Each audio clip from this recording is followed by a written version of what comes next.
Hi hello ನಮಸ್ಕಾರ ಸ್ನೇಹಿತರೆ, ರನ್ನ ಟಿವಿಗೆ ನಿಮ್ಮೆಲ್ಲರಿಗೆ ಸ್ವಾಗತ. ಜಿ ಕನ್ನಡದಲ್ಲಿ ಹೊಸದಾಗಿ ಬರಲಿರುವ ಜಗದ್ಧಾತ್ರಿ ಧಾರಾವಾಹಿಯ ನಾಯಕರಾಗಿ ಯಾರು ಆಯ್ಕೆಯಾಗಿದ್ದಾರೆ ಎಂಬುದನ್ನು ಹಿಂದಿನ ವಿಡಿಯೋದಲ್ಲಿ ತೆಗೆದುಕೊಂಡು ಬರೋಣ.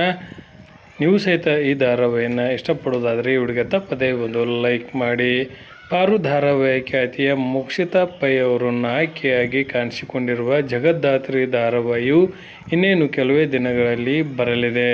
ಸದ್ಯ 2 ಪ್ರೋಮೋಗಳು ರಿಲೀಸ್ ಆಗಿದ್ದು, ಇನ್ನೇನು ಕೆಲವೇ ದಿನಗಳಲ್ಲಿ ಮತ್ತೊಂದು ಪ್ರೋಮೋ ರಿಲೀಸ್ ಆಗಿ ಇನ್ನೂ ಸ್ವಲ್ಪ ದಿನಗಳ ನಂತರ ಧಾರಾವಾಹಿಯು ಆರಂಭಗೊಳ್ಳಲಿದೆ. ಮೊದಲನೇದಾಗಿ ದೀಪಕ್ ಗೌಡ ಅವರು ಈ ಧಾರಾವಾಹಿಯ ನಾಯಕರಾಗಿ ಆಯ್ಕೆಯಾಗಿದ್ದರು. ಅವರು ಕಾರಣಾಂತರಗಳಿಂದ ಧಾರಾವಾಹಿಯಿಂದ ಆಚೆ ಬಂದು ಈ ಧಾರಾವಾಹಿಗೆ ನೋ ಎಂದಿದ್ದರು. ಇದೀಗ ರಾಮಾಚಾರಿ ಧಾರಾವಾಹಿಯಲ್ಲಿ ನಾಯಕರಾಗಿ ಕಾಣಿಸಿಕೊಂಡಿದ್ದ ಮತ್ತು ರಾಮಾಚಾರಿ ಪಾತ್ರವನ್ನು ನಿರ್ವಹಿಸಿದ್ದ ಋತ್ವಿಕ್ ಕೃಪಾಕರ್ ಅವರು ಜಗದ್ಧಾತ್ರಿ ಧಾರಾವಾಹಿಯಲ್ಲಿ ನಾಯಕರಾಗಿ ಕಾಣಿಸಿಕೊಳ್ಳಲಿದ್ದಾರೆ. ಈ ಹಿಂದೆ ಗೀತಾ ಧಾರಾವಾಹಿ ಖ್ಯಾತಿಯ ಧನುಷ್ ಗೌಡ ಅವರು ಸಹಿತ ನಾಯಕರ ಲಿಸ್ಟ್ನಲ್ಲಿ ಇದ್ದರು.